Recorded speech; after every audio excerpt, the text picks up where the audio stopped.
Em um curto espaço de tempo, Pedro esteve ao redor de duas fogueiras que marcaram assim profundamente a vida dele. Impressionante a história de Pedro, eu estou muito impactada com a história de Pedro. Eu tenho lido bastante, vários conteúdos sobre o perfil de Pedro, né, a personalidade dele, a forma com que ele se comportou durante a passagem dele, né, pela Bíblia, se comportou durante o ministério dele. E eu percebi que Pedro é uma peça muito importante para que nós possamos conhecer a Jesus e viver um relacionamento com o Senhor. Pedro, ele tem coisas a ensinar, assim, que realmente... Quem foi Pedro? Pedro era Simão, certo? O nome de Pedro, originalmente, é Simão. Mas, num certo momento, o Senhor mudou o nome dele. E ele passou de Simão para Pedro. Pedro significa rocha. Pedro significa força. Pedro significa continuidade, né? E é muito forte Deus ter trocado o nome dele, porque a partir desse momento, tudo mudou na vida de Pedro. Mais ou menos, né? Não foi exatamente naquele momento, mas Deus enxergava lá na frente como Pedro seria. Ele não era ainda Pedro, mas ele seria Pedro. Posso ouvir um amém? Pedro, quanto Simão, o nome, era um dos discípulos mais próximos do Senhor Jesus. E ele foi um dos primeiros discípulos em que Jesus chamou para o ministério, para o evangelho, para pregar, para ouvi-lo primeiramente. Foi um dos primeiros discípulos. E na lista, gente, toda vez que a gente vê uma lista de discípulos na Bíblia, referências, Pedro está sempre no topo. Ele sempre aparece primeiro do que todos. Diga, incrível isso, fala. Porque se você tem um mínimo de conhecimento bíblico, e algumas histórias bíblicas nos mostram isso, Pedro não era uma pessoa fácil. Pedro era um homem difícil.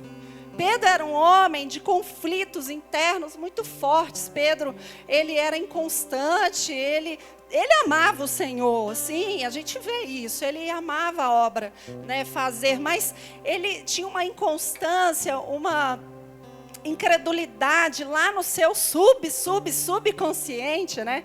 Pedro não conseguia romper algumas barreiras espirituais. Imagina como Jesus ficava frustrado por isso, porque se ele se aparecia sempre como o primeiro, este era o primeiro discípulo de Jesus, que discrepante, né? Jesus está lá no topo e ele tem o primeiro discípulo, aquele que ele deposita todas as suas fichas.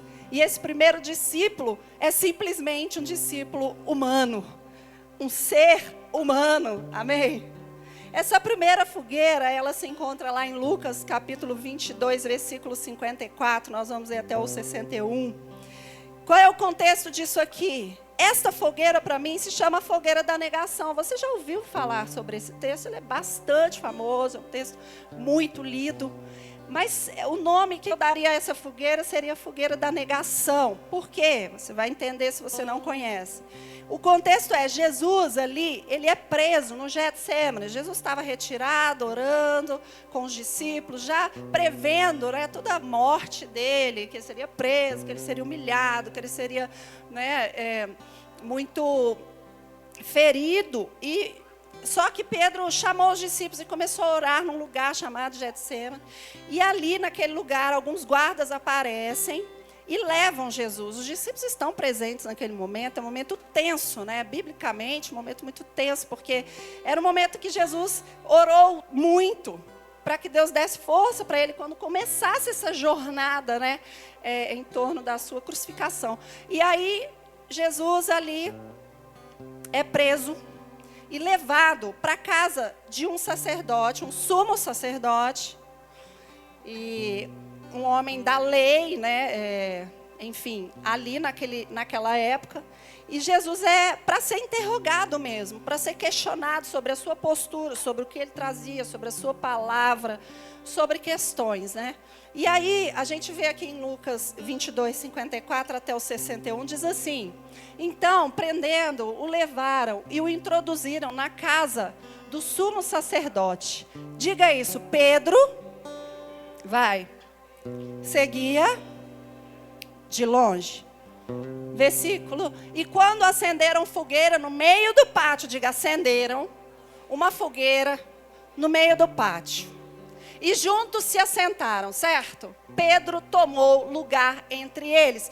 O que Pedro fez aqui? Pedro se assentou em volta de uma fogueira, uma roda de escarnecedores, pessoas que zombavam, criticavam no Senhor porque ele estava dentro do território do inimigo. Pedro veio meio 007, né, acompanhando Jesus ali de forma escondida. E ele entrou nessa casa que Jesus estava sendo interrogado. E ele entrou como se ele estivesse invisível. E a Bíblia diz que eles acenderam um fogo naquele pátio. E juntos eles se assentaram e Pedro tomou, sim, lugar entre eles. Próximo versículo.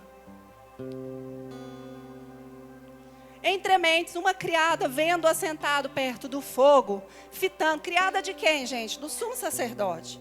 Daqueles homens da lei que estavam acusando Jesus, falando mal de Jesus, impedindo Jesus, né, de pregar o evangelho. Vendo assentado perto do fogo, fitando, disse, este também estava com ele. Alguém virou e falou, você aí, Pedro, você estava com aquele homem. Versículo próximo.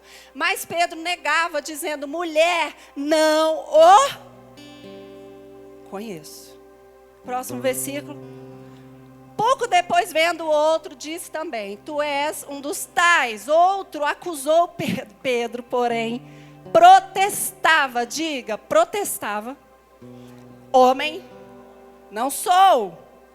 Pedro continuou negando Jesus. Versículo seguinte. E Pedro insistiu. E tendo passado cerca de 1 hora, Pedro estava ali numa roda, ouvindo palavras e coisas que provavelmente não eram muito especiais como a voz de Jesus, porque aquelas pessoas só criticavam o Senhor. Passando 1 hora, outra afirmava, dizendo, também este verdadeiramente estava com ele, porque também é galileu. Próximo versículo. Mas Pedro insistia. Algumas traduções dizem assim, você sabe que esse texto nós temos em 4 evangelhos na Bíblia, Lucas, Marcos, Mateus e João.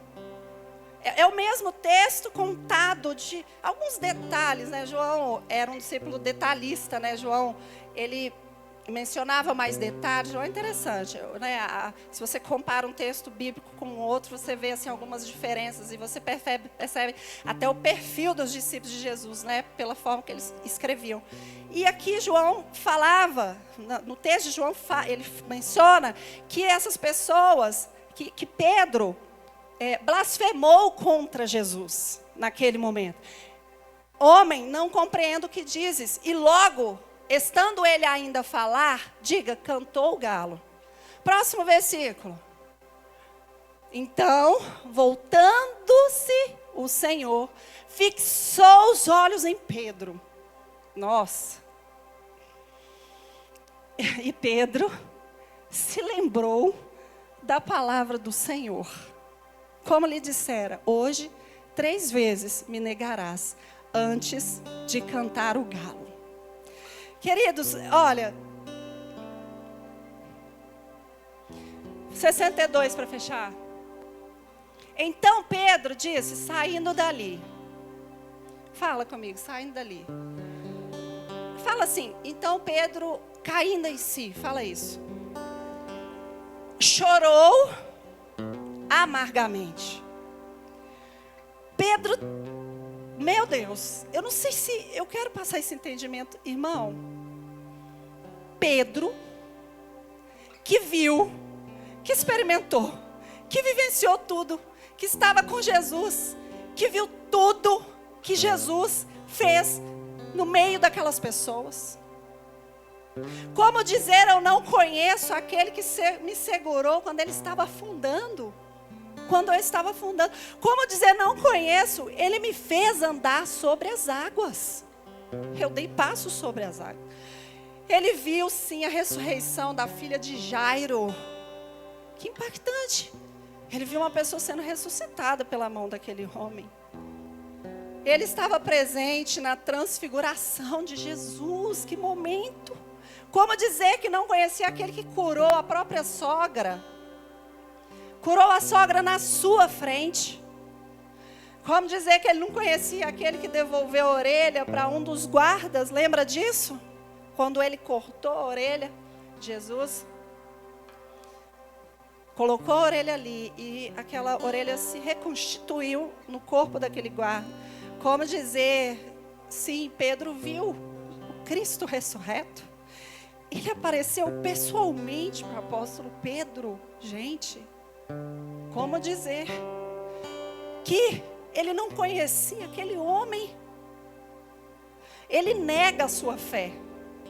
Ele nega as obras daquele homem. Ele nega. Pasme. Porque Pedro fez isso.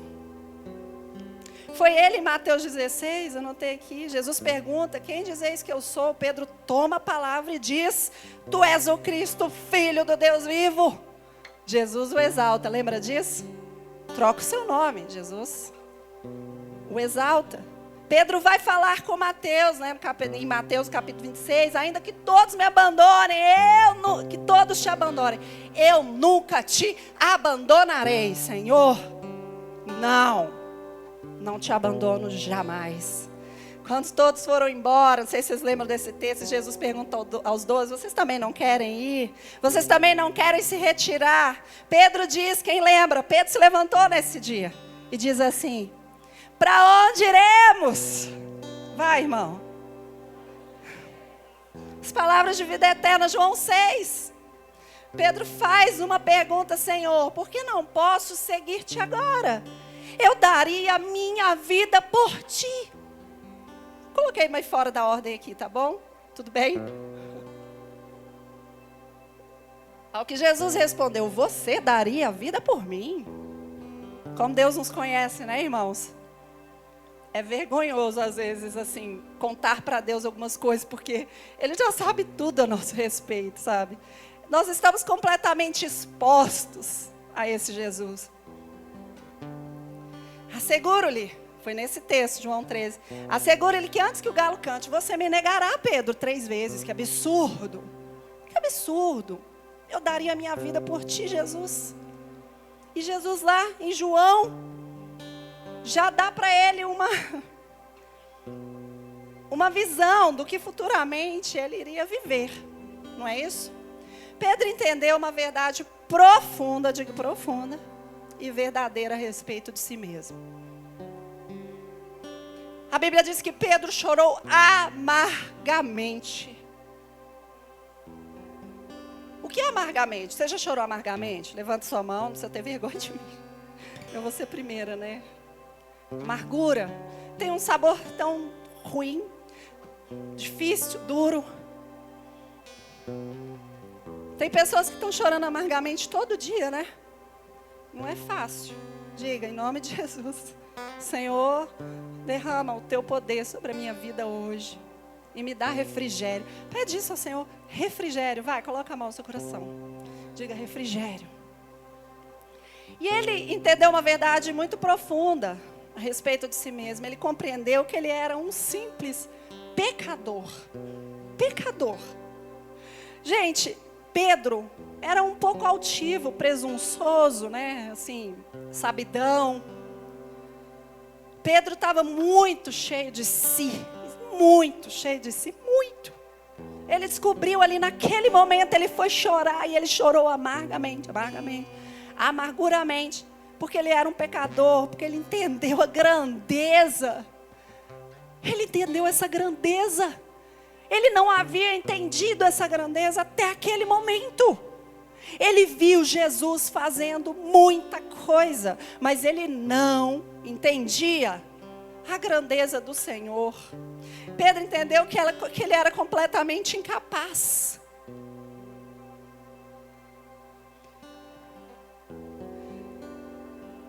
E ele entendeu uma coisa, eu pus aqui, que muito forte para mim, que nós não somos capazes de merecer esse amor de Jesus. não somos capazes. Pedro, sendo Pedro, não mereceu este amor. Quem de nós aqui pode merecer esse amor de Jesus? Quem? Mas essa fogueira, ela revela e não expõe somente Pedro. Ela expõe todos nós que estamos aqui. Todos nós. Ela me expõe de uma forma, eu me sinto despida. Né? Literalmente, eu acho que foi por isso, porque a gente não quer se expor tanto, né? É essa verdade sobre nós. Assim como Pedro, né? Não mudou muita coisa, amém? Não mudou. E Pedro foi completamente exposto ali naquele lugar. E essa fogueira revelou a Pedro sobre ele mesmo e nos revela sobre nós mesmos, sobre nossa essência, sobre quem nós somos. Pedro hoje representa cada um de nós. Como se nós estivéssemos naquela fogueira hoje e nós tivéssemos a oportunidade de demonstrar a nossa fé e nós negamos a nossa fé. Quem está numa fogueira hoje? Levanta a mão. Quem está tendo uma oportunidade de exercitar a sua fé? Fala para mim. Quem aqui, nessa manhã, está tendo uma bela de uma oportunidade de exercitar a sua fé? Levanta a sua mão. Quero te ver. Se você é Pedro hoje, assim como eu. Pedro, ele quer acertar, ele tem um desejo de acertar. Gente, deu 11h25, Jesus. Ele quer acertar, ele tem esse desejo de acertar, mas ele tropeça muito, ele falha, sabe? No momento mais crucial da vida dele, aquele era um teste. Sabe quando você vive tudo o que você pode viver? E você passa por uma prova, um teste. Pedro estava exatamente nesse momento. E nós também somos assim, falhamos, pecamos, porque somos pecadores. E nós, sim, estamos assim como Pedro, percebendo que há um abismo entre a minha intenção e a minha condição. Romanos 7 fala assim, 24, se você quiser projetar, Iago, Romanos 7, 24, Paulo fala assim, porque não faço o bem que quero. Olha esse texto. Porque não faço o bem que quero.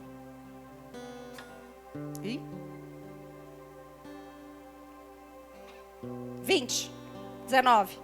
Romanos 7, 19. Porque não faço o bem que quero. Minha versão está um pouco diferente. Mas o mal que não quero, esse faço. Ora, se eu faço o que não... Aí é o versículo 20. Ora, se eu faço o que não quero, já não faço eu, mas o pecado que habita em mim. Versículo 24, pula para lá. Olha esse texto, diz: miserável homem que eu sou, quem me livrará do corpo da morte? Paulo entra num conflito aqui, sobre a alma dele, né? Eu quero fazer o bem, mas só faço o mal. Eu quero sim, Senhor, executar minhas boas intenções, mas tudo que eu faço às vezes é ir contra aquilo que eu acredito, que eu aprendi, que eu sou. Amém? Perceber, veja isso, perceber. Enxergar a verdade sobre si. Eu vou falar uma coisa muito importante, talvez a coisa mais importante aqui hoje. Perceber e enxergar a verdade sobre si mesmo, esse é o caminho da salvação. É a verdadeira experiência que nós temos com Jesus. É nos enxergar. Vocês acham que Pedro teve uma experiência com Jesus aquele dia? Porque ele se enxergou como era. Ele chorou amargamente. Sim, para entender que não era sobre ele e não é sobre nós, mas sobre depender deste amor de Jesus todos os dias de nossas vidas. Dá uma salva de palmas.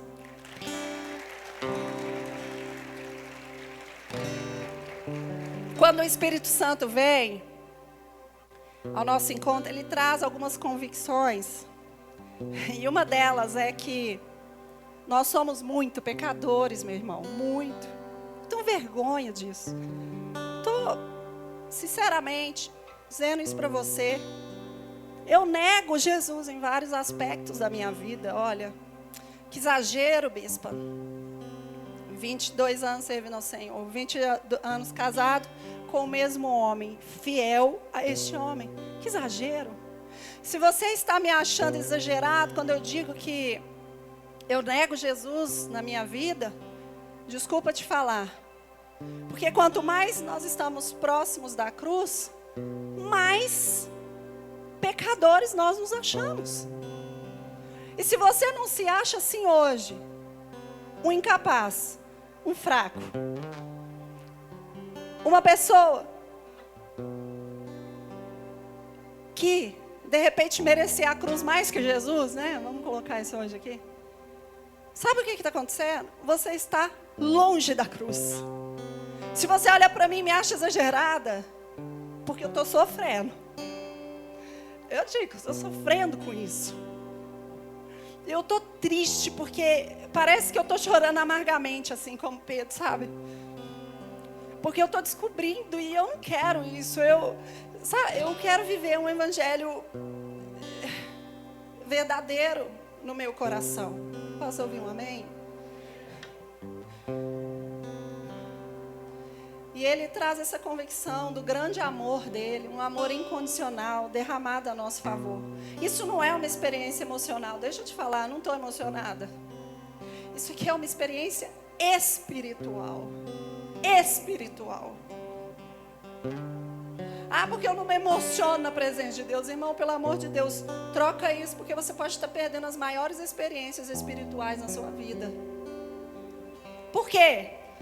Alguns preconceitos, algumas soberbas. Você acha que você é, você acha que você pode, você acha que você tem, você acha que você merece. Você acha que você está certo, né? Você acha que você é muito bom, muito bom, muito bom.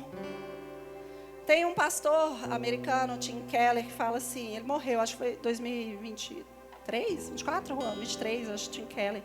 A verdade é que a cruz escancara é essa. Nós somos muito piores do que imaginamos. Mas também somos muito amados. Muito mais amados do que poderíamos sonhar. Porque quando a gente vê o quanto a gente é pecador e o quanto a gente está precisando de Deus, mais a gente se achega a Ele. E quanto mais você se achega a Ele, irmão, mais você é amado por Ele. E você experimenta das maiores e melhores experiências da vida, que é somente depender deste amor. E mais nada. Dá uma salva de palmas. Vocês estão quietos aí, né? Tá. O curioso, né, que Mateus 26 fala assim, Pedro seguiu de longe. Lembram disso quando eu li? Até o pátio do sumo sacerdote, entrando, assentou entre os criados para ver o fim de Jesus. O fim daquela situação. É muito perigoso nós seguirmos Jesus de longe. Se você está longe nessa manhã, recebe a palavra profética sobre a sua vida. Volta. Anda mais um pouco. Dá mais um passo. Abre mão de coisas. Enxerga isso. Definitivamente, essas escamas têm que cair. Muitas vezes, né, os cristãos, eles negam Jesus. Começando de forma tão sutil, viu? Primeiro, naquele texto, mostra assim, Pedro apenas finge não seguir a Jesus. A primeira resposta que ele deu é como se ele estivesse fingindo. Sabe, que ele não conhecia, ele mudou de assunto ali. Na segunda resposta dele, ele tenta mudar de assunto, evitando conversa sobre o Senhor. Mas quanto menos ele percebe, ele está negando verdadeiramente e ele já está blasfemando contra o Senhor. Quanto menos ele percebe. Ele foi fazendo uma construção de negação e no final ele atingiu o máximo da falta de fé dele. Então andar longe de Jesus é uma coisa muito perigosa. E se você tem vergonha de falar de Jesus e de se assumir como cristão, você pode estar muito perto de negá-lo. Muito perto. Se você é um impostor, líder, me escute. Se você é um impostor, se você quer levar uma vida dupla, você está muito perto de negar Jesus. Não vai ser muito difícil. Quantos entendem isso?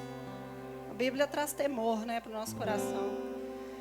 Jesus, depois daquele momento em que Pedro estava na fogueira, ele foi levado, e aí tudo começou. Ele foi julgado, foi condenado, foi açoitado, foi tudo assim depois dessa situação. Ele foi zombado, e enfim, Jesus foi crucificado. E Pedro, a última experiência que ele tinha tido com Jesus, foi chorar amargamente. Tanta coisa ele viveu. Mas a última coisa que ele tinha vivido era que eu não tive fé suficiente para acreditar nele, para me entregar.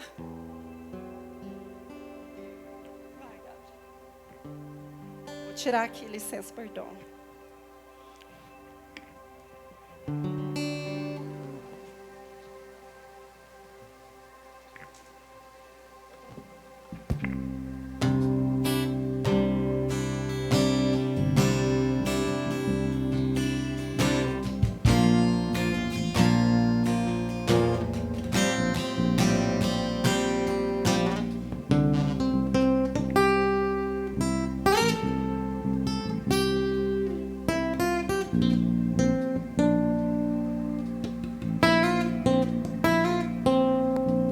Mesmo sendo assim, pobre pecador, Deus me ama.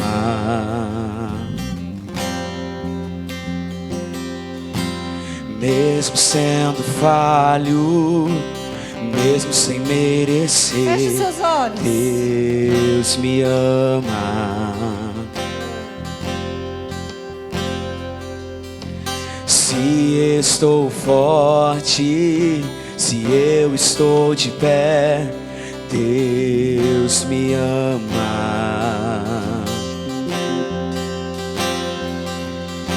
Se estou fraco, se eu estou caído, Ele não deixa de me amar.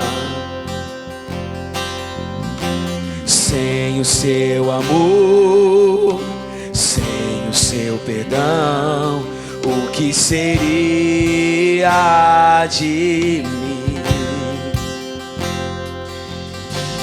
Deus me amou tanto que entregou seu filho pra morrer em meu lugar.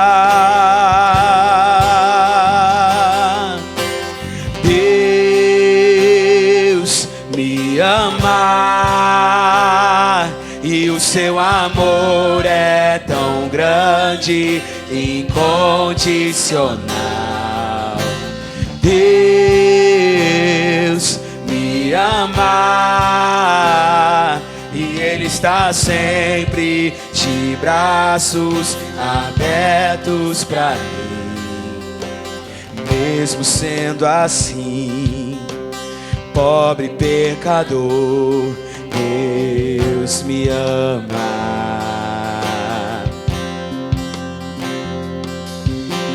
Mesmo sendo falho, mesmo sem merecer, Deus me ama.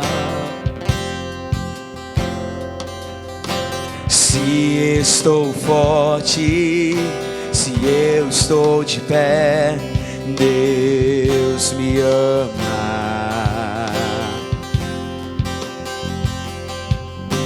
Se estou fraco, se eu estou caído, Ele não deixa de me amar. E sem o seu amor, sem o seu perdão, o que seria de mim? Deus me amou tanto que entregou seu filho pra morrer em meu lugar. E Deus me ama, e o seu amor é tão grande, incondicional. incondicional.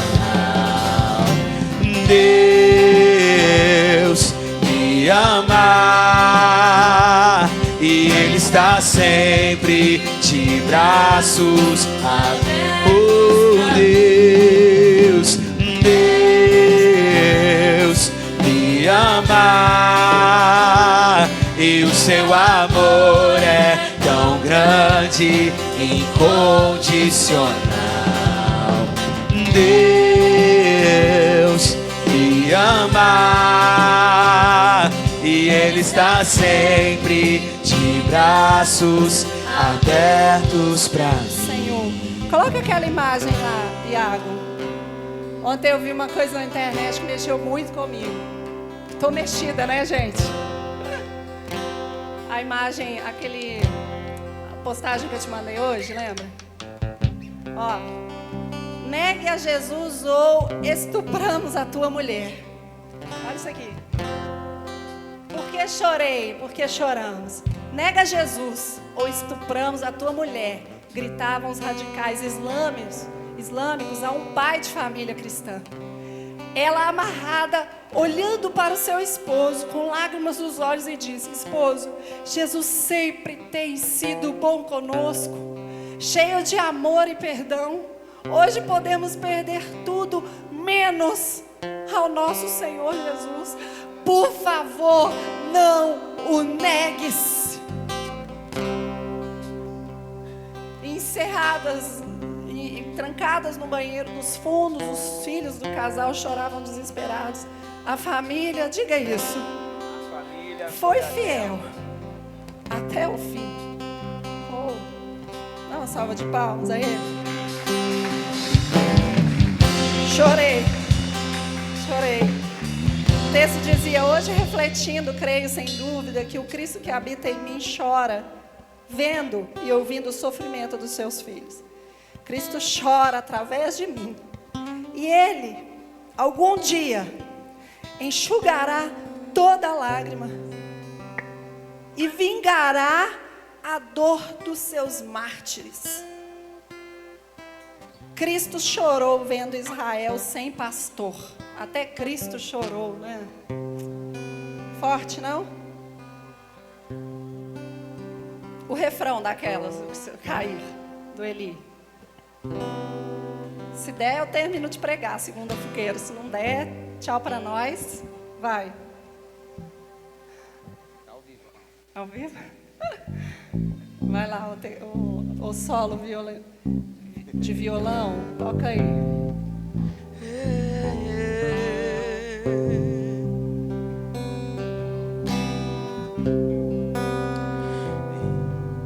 Entendo os teus planos, mas aceito. Coloca a mão no seu coração. Canta com a sua alma.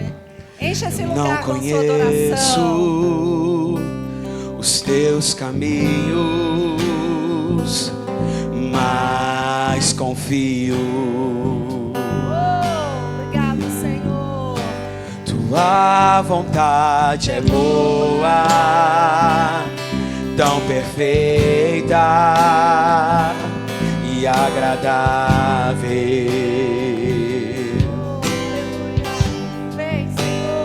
Eu sou tão pequeno, ansioso e preocupado. Aleluia. E se eu cair, a tua mão vai me levantar, a tua graça me alcançar. O teu poder se aperfeiçoa na minha fraqueza. E se eu cair, a tua mão vai me levantar, a tua graça me alcançar. O teu poder se aperfeiçoa na minha fraqueza. E se eu cair, a tua mão vai me levantar, a tua graça me alcançar. O teu teu poder se aperfeiçoa na minha fraqueza. E se eu cair, a tua mão vai me levantar, a tua graça me alcançar. O teu poder se aperfeiçoa na minha fraqueza. E se eu cair? Obrigado, Senhor. Falta 15 minutos. Senta, irmão. Vai. Tem alguém com pressa? Desculpa por isso. A segunda fogueira se encontra em João 21, versículo 3. Eu diria que é a fogueira do encontro. Diga, fogueira do encontro. Jesus aparece após a ressurreição no mesmo cenário. Diga assim, no mesmo cenário. Eita Deus, que gosta, né? De nos deixar assim meio, tipo, não estou entendendo nada. Quem já se sentiu assim? Não estou entendendo nada. Tá, então você está comigo aí, né? Uma praia, uma pesca, exatamente no lugar onde ele chamou vários discípulos, inclusive um tal chamado Pedro. Jesus vai ao encontro dos seus discípulos ali. Quem que foi o encontro de Jesus, daqueles discípulos? Jesus ressurreto, Jesus ressuscitado. Jesus, após ser ressuscitado, ele ficou 40 dias falando com os seus discípulos, até que ele subiu. Veio Pentecostes, só para te contextualizar aí. E Jesus foi para aquele lugar, para aquele cenário. E adivinha para quem que Jesus falou primeiro, naquele cenário, naquele dia, adivinha? Adivinha, vai. Você é que pode adivinhar, né? Adivinha, irmão, vai. Quem? Pedro. Ó, agora você vai falar assim para você mesmo. Deus está me cercando. É isso, mais ou menos isso. E aí, um desses encontros, João, no João 21:3, coloca aí. Mais uma vez o João, né, bem detalhista, diz que Jesus prepara uma fogueira. Diga assim, uma segunda fogueira, vai. Depois da crucificação. Versículo 21 diz assim: vou pescar, disse-lhes Simão Pedro. O que Pedro fez? Jesus morreu, acabou tudo, eu sou um excomungado, eu estou condenado, eu sou um pecador, eu não sirvo para nada, meu ministério é uma farsa, tudo que eu vi eu não acreditei, minha falta de fé, eu estou péssimo, está tudo difícil. Sabe o que eu vou fazer? Eu vou voltar a pescar, eu vou para o mesmo lugar de onde eu vim, viver a mesma vida, me entregar a coisas. Aqui esse lugar pode ser tantos lugares, né, irmão? Deus está falando contigo. Qual é o lugar que você ainda não queimou, né? Qual barco você não queimou? Porque se você tem para onde voltar, quer dizer que não foram queimados barcos, amém? E alguns barcos da nossa vida têm que ser queimados, definitivamente. E aí Jesus volta, versículo 15, né? 21:15, é isso? 21:15, desculpa. João 21, não gente, desculpa, 21:3, tá certo, estava lendo já. João 21:3, vou pescar, disse-lhe Simão Pedro, nós também vamos com você, disseram. Eles foram e entraram no barco, mas naquela noite não pescaram. Você se lembra desse texto em algum momento? Tá, de novo, versículo 4. Ao amanhecer Jesus estava na praia, mas os discípulos não Oh Jesus, viu? Como a gente é custoso, né, irmão? Caramba.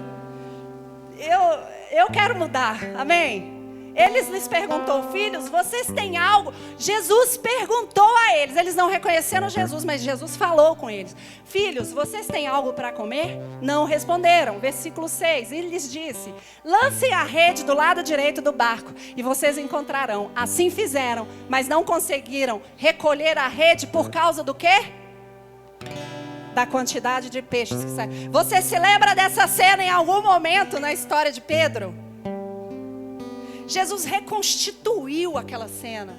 Não, fala aí, que Jesus. Fala, que Jesus. Fala que amor. Versículo próximo. 7. Os discípulos a quem Jesus amava disse a Pedro, é o Senhor. Pedro continuou não vendo Jesus e não reconhecendo Jesus, sim. Mas o discípulo a quem Jesus amava, né? João, é João? É? João, Jesus amava, né? Fala na Bíblia que amava João. Amava, disse a Pedro, é o Senhor. Simão Pedro, ouvindo dizer isto, vestiu a capa. Diga assim, ele vestiu a capa. Diga assim, ele se organizou. Pois havia tirado e lançou-a no mar.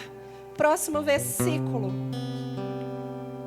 8. E os outros discípulos vieram do barco, arrastando a rede cheia de peixes, pois estavam apenas a cerca de 200 côvados da praia. 9. Quando desembarcaram, viram ali o quê? O que eles viram? Uma peixe sobre brasas e um pouco de pão. Pedro estava sentado numa fogueira, olhando para Jesus, experimentando um belo de um café da manhã que Jesus tinha preparado para ele ali depois da ressurreição. E ali naquela fogueira, Jesus tem uma conversa muito importante com Pedro. Muito. E essa conversa não tem a ver só com Pedro, tem a ver conosco, certo? Quem acha que essa conversa tem a ver conosco? João 21, versículo 15. João 21, 15. Pula por 15. Depois de comerem, Jesus perguntou a Simão Pedro. O que perguntou? Simão, filho de João, você me ama mais do que estes? Ele disse o que, gente? Fala de novo. Senhor, tu sabes que eu te amo. Jesus disse, cuide dos meus cordeiros. Versículo 16. Novamente Jesus disse, Simão, filho de João, você me ama? Ele respondeu o quê? Vai, lê isso com bastante voz. Vai, sim, Senhor, tu sabes que te amo. Jesus diz, pastorei as minhas ovelhas. Versículo 17 diz o quê? Pela terceira vez ele lhe disse, Simão, filho de João, você me ama? Pedro ficou triste, porque Jesus lhe perguntou oh Deus, você me ama? E lhe disse, Senhor, tu sabes todas as coisas e sabes que eu? Jesus disse o quê? Cuide, vai, fala, cuide, Pedro, das minhas ovelhas. Dá uma salva de palmas a ele. Por que Jesus pergunta 3 vezes para Pedro? Sim, é um paralelo àquele texto que nós lemos, em que Pedro negou Jesus. É um cenário como aquele, uma fogueira, um cenário bem comum para Pedro. Sim, um lugar bem comum. O mesmo lugar de dor se torna um lugar de cura, profunda cura na vida de Pedro. Sabe o que Pedro estava falando ali? Tu sabes, Deus. Quando ele fala assim, tu sabes que eu te amo, tem muito mais dentro desse frase do que nós podemos imaginar. Tu sabes, tu conheces tudo de mim.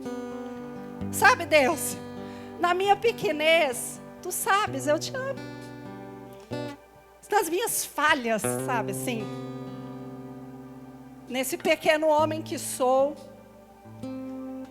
tu conheces tudo de mim, Senhor. Tu conheces o que eu hei de falar, o que eu hei de viver. Tu sabes absolutamente, diga absolutamente, tudo sobre mim. E tu sabes, Senhor, que eu te amo, mesmo sendo assim. Eu te amo muito. Essa é a resposta. Exata resposta que Jesus queria ouvir naquele dia. E Deus nos ama apesar de quem nós somos, apesar dos nossos pecados. Ele provou o seu amor de cabo a rabo. Ele não tem que provar mais nada para nós. Amém? Ele não tem que fazer mais nada para nos provar. Ele não tem que fazer uma cura poderosa. Ele não tem que levantar um paralítico. Ele não tem que se personificar. Jesus fez tudo. Pedro aqui realmente começa a ser mudado. Pedro prega o evangelho. Depois de Pentecostes, vocês sabem. Tentando ir para o fim aqui. Pedro pegou o evangelho, cerca de 3.000 pessoas. Gente, esse Pedro, ele tinha desistido de ser discípulo, apóstolo, enfim, da obra, do ministério. Ele tinha largado tudo. Ele olhou para as fragilidades dele e falou assim, por que Deus iria me escolher mesmo? Não sou capaz disso aqui. E ele prega e 3.000 pessoas converteram. Ele foi um grande líder. Você tem que ler a Bíblia. Amém. E muito usado pelo Senhor.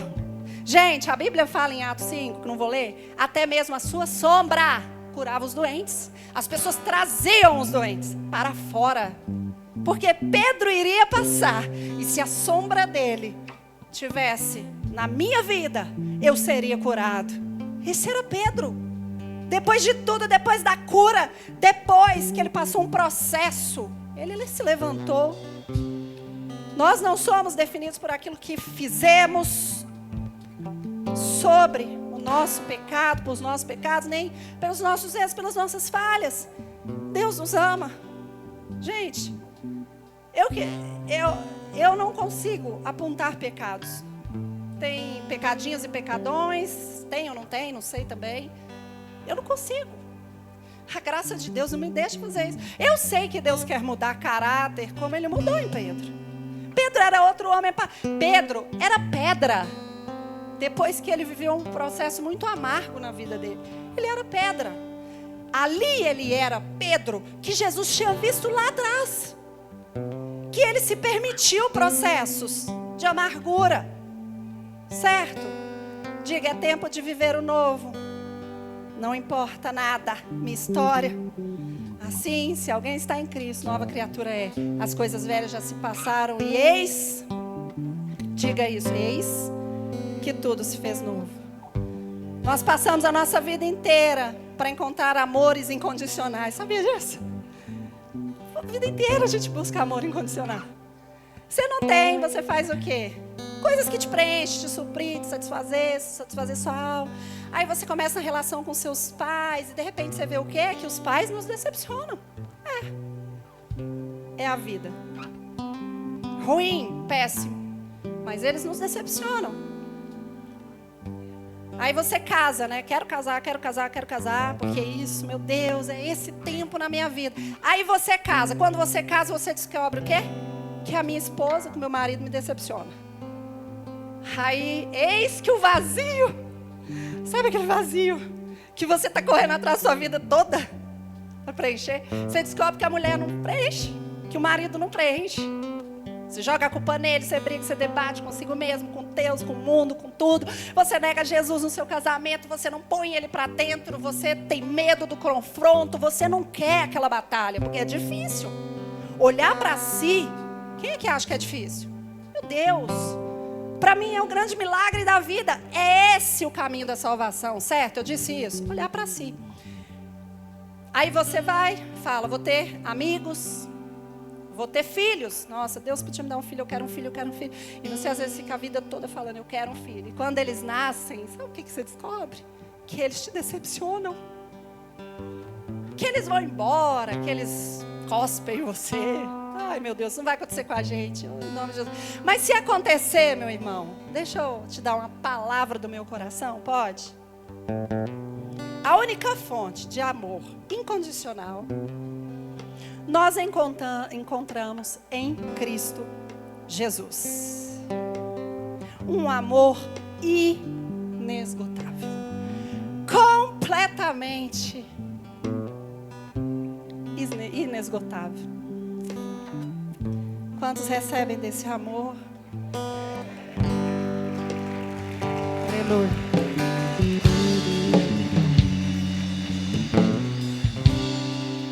Glória a Deus. Você está numa fogueira hoje, né?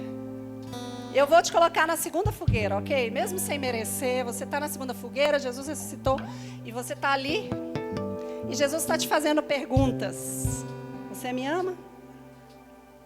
Jesus está te convocando a pregar este amor. Apacenta minhas ovelhas. Vai, Pedro, eu te dou uma segunda chance. Não desiste, não. O que você está fazendo da sua vida? Você voltou a pescar? Você não nasceu para isso. Pedro, tu me amas? Sim, apacenta minhas ovelhas. Deus está fazendo para todos nós. Não queremos teólogos experientes na palavra. Não me acho nada disso. Misericórdia, eu estou aqui pelo temor de Deus na minha vida. Nossa, tenho várias pressões sobre mim com relação a isso. Quero estudar mais, quero fazer mais, sabe, eu me sinto muito aquém do que Deus. Gente, sou eu. Não se assuste. Eu estou muito perto da cruz, se Deus quiser. Amém? Vocês profetizam isso? Eu estou enxergando tudo sobre mim e está difícil. Muito difícil para mim enxergar, sabe? Tu me amas? Levanta, vai, vamos. Vamos embora, vai.